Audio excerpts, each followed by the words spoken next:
एवढंच आहे की दम्मानी जाईल असं वाटतंय मराठा समाज सगळा. आणि त्यांनी जर मराठ्यांची फसवणूक केली तर धनगर समाजासारखं होणार नाहीये मराठ्यांचं. आम्ही जेरीस आणू तुम्हाला. हो, आम्ही मराठी आहेत, आम्ही शांत राहतो. तितक्या ताकदीनं हातपाय धुवून मागं सुद्धा लागतो.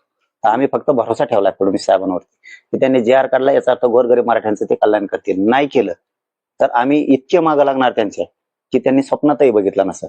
कारण आमचा हट्ट आमच्या जातीतले गोरगरीब मराठी मोठं करणं हा आमचा हट्ट आहे, आग्रह आहे.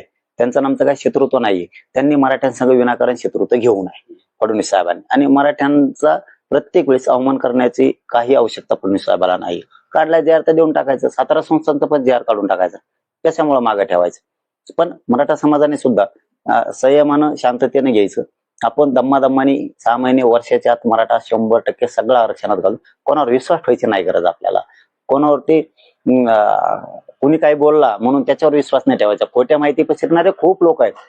समाजाचं एक काम चांगलं करतात आणि नंतर 100 खोटे कामं करणारे लोक आहेत आणि तेच खोटे आरोप करून आपल्याविषयी संभ्रम निर्माण करतात.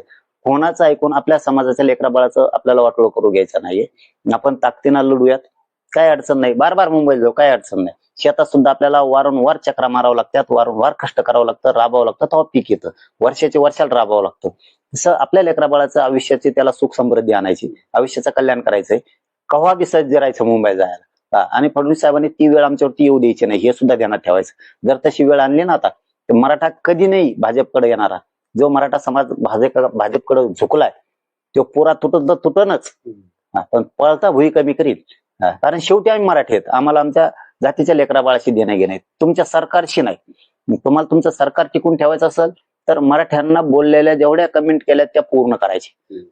आणि विश्वास वाटतोय की ते करतील. नाही केलं तर आम्ही सज्ज आहेत ना लढायला. काय घाबरायचं कारण आहे. जर जून महिन्यात पुन्हा एकदा उपोषण झालं तर त्यावेळेस तुम्ही मुंबईत जाणार असं मधल्या काळात तुम्ही म्हणाला होता. आणि मुंबईत गेल्यावर मुख्यमंत्री फडणवीसांनी आमची फसवणूक केली या भावनेतून मराठी मुंबईत जातील असं तुम्ही म्हटलेलं. खूप आक्रमक होऊ शकतं मग ते नंतर. जून तर आता आलायच 2-3 महिन्यावर. मला वाटत नाही ते उपोषणला बसू देतात. पण माझं एक सरळ म्हणणं आहे की मराठा समाज 6 महिने वर्षाच्या आत सगळा मराठवाड्यातला आरक्षणात जाणार. पश्चिम महाराष्ट्राला सोड जाईल. आपल्या 70-80 वर्ष नव्हतं मायबाप मराठ्यांनो, जरा समजून घ्या. आपण हळूहळू जर गेलो तर जाणाऱ्याची संख्या, शत्रुत्वाची संख्या आपल्यावरती खूप आहे. आपण हळूहळू गेलो तर आपल्या लेकराबाळाचं आयुष्याचं कल्याण आपण करू शकतो. आपण फक्त दम्मानी घेऊ, गडबड नको. कारण आता जे